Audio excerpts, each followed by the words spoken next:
안녕하세요. 네, 반갑습니다. 네, 무더운 여름 잘 이겨내시고 또 건강하게 가을을 맞이하는 성도님들 또 그리고 수요 예배 오신 여러분 사랑하고 축복합니다. 네, 너무 얼굴이 굳어 계시면 제가 더 떨리니까 옆에 분들하고 인사 한번 하실까요? 축복합니다. 네, 네, 축복합니다. 네. 요새 계속 이제 수요 예배 때마다 기억하시죠? 출애굽기 지금 나가고 있어요. 네. 오늘도 변함없이 출애굽기입니다. 출애굽기는 야곱이 애굽에 갔다가 큰 민족을 이루는 이야기로 출발을 해서 요셉을 알지 못하는 새 왕이 등장하고 이제 그때부터 이스라엘 백성들은 노예 민족으로 다뤄집니다. 노예임에도 불구하고 백성들이 너무 번성하다 보니 전쟁이 일어나면 지겠는데 뭐 이렇게 생각한 바울이 히브리 남자가 태어나면 다 죽이라고 명령을 합니다. 그때 태어난 남자가 있었으니 외모가 준수한 누구죠? 네, 그렇습니다. 네, 설교 안 해도 될 것 같아요. 네, 모세입니다.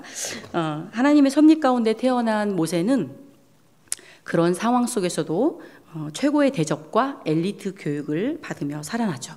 또한 후에 그들을 구출해내는 주님의 명령의 리더로 또 한 민족의 지도자로 부름을 받습니다.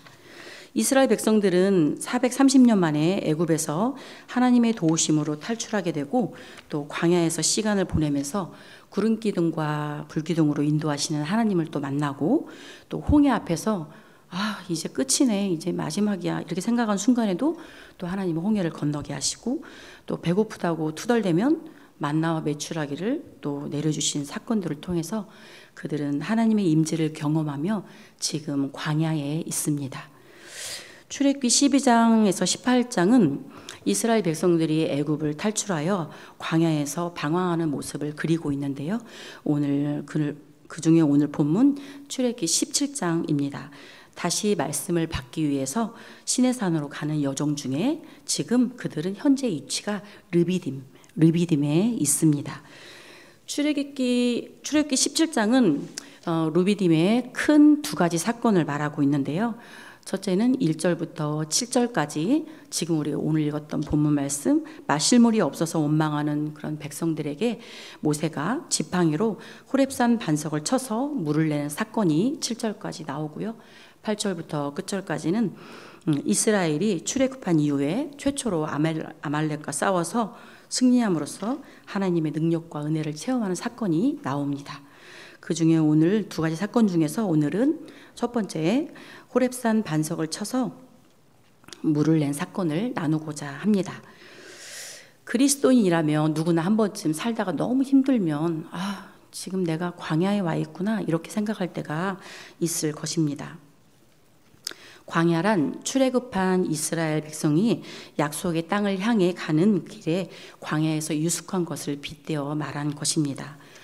우리가 설교계의 왕자라 불리는 찰스 스펄전은 이 광야를 뭐라고 얘기했냐면 하나님 나라 학생들을 위한 옥스퍼드 대학이자 캠브리지 대학이다 라고 불렀습니다.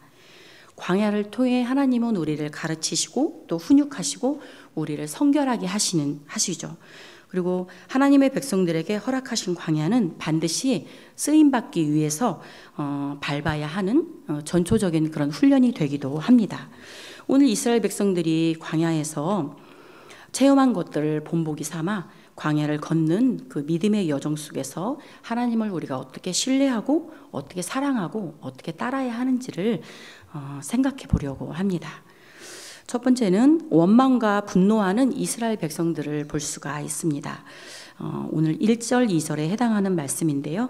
한번 다 같이 읽고 넘어가 볼까요? 자, 읽겠습니다. 시작. 이스라엘 자손의 온 회중이 그 노동대로 행하여 르비딤에 장막을 쳤으나 백성이 마실 물이 없는지라.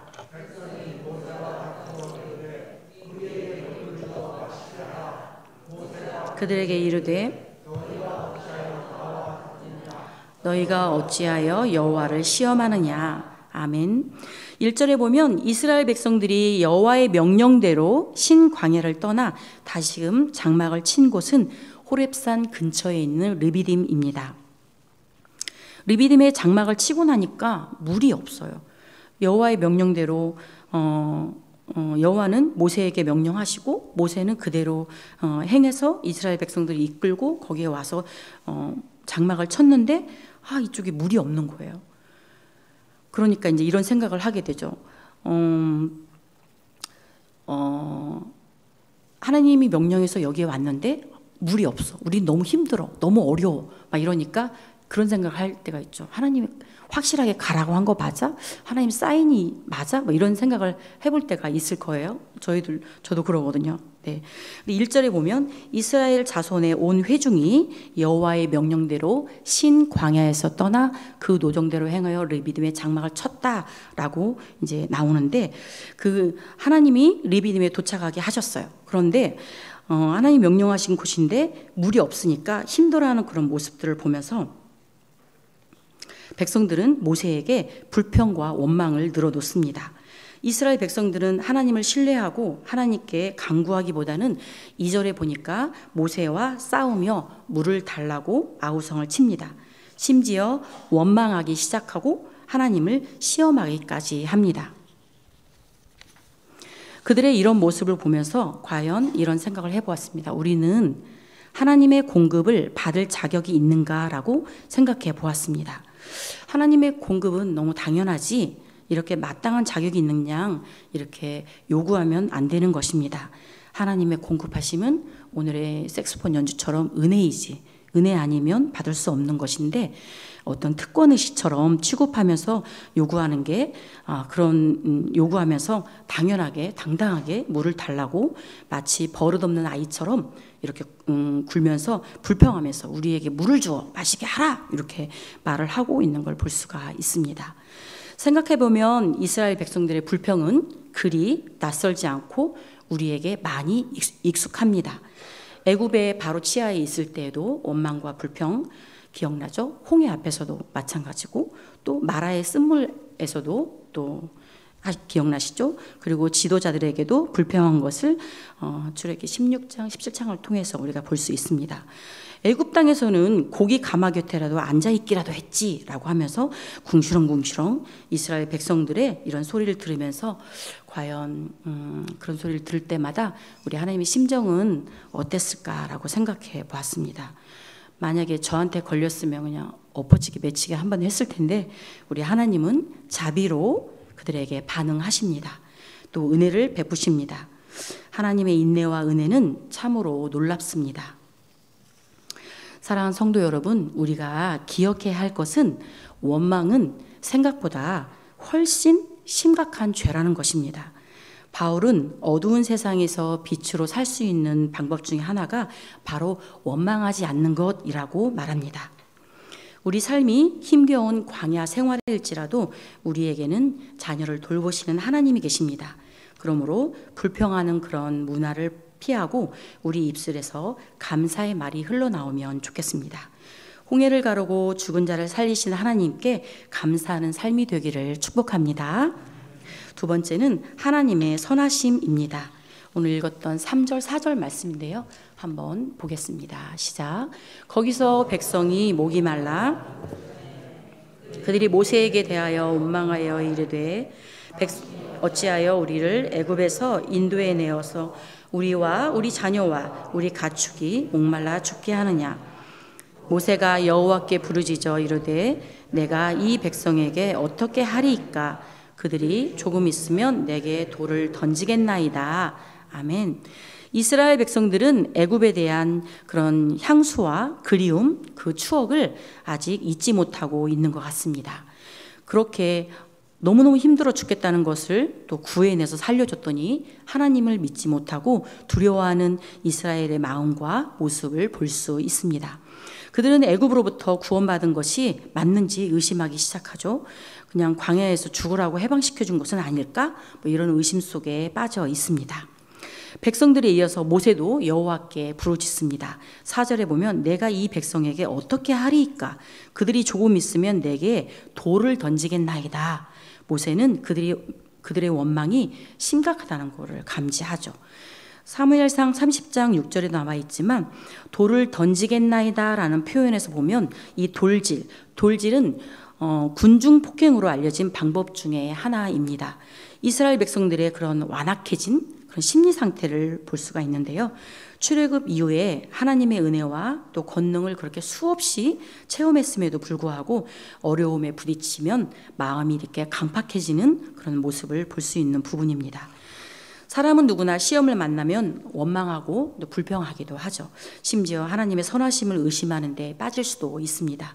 그러나 기억할 것은 우리는 하나님이 우리를 그리스도의 형상으로 빚으셨고 그를 통해 구원을 베푸셨기에 힘든 시련의 그런 시간도 인내하면서 지내야 한다는 사실을 믿어야 합니다.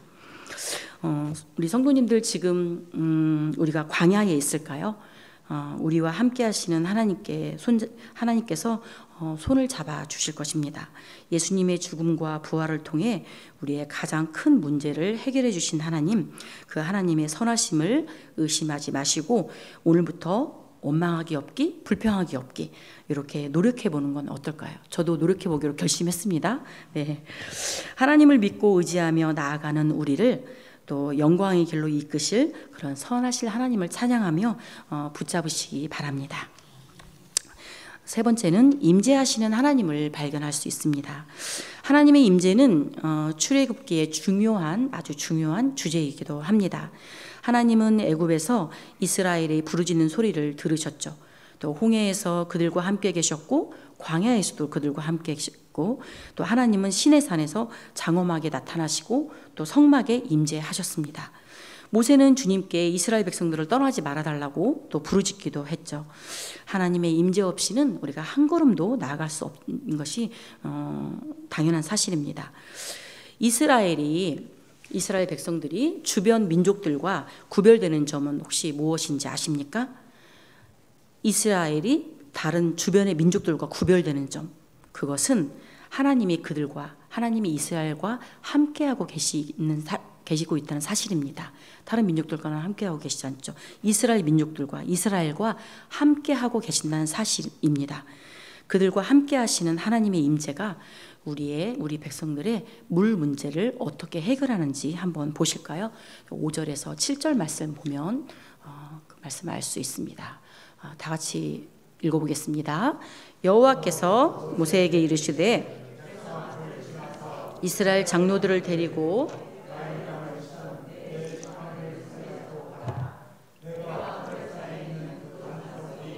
내 앞에 서리니 너는 그 반석을 치라.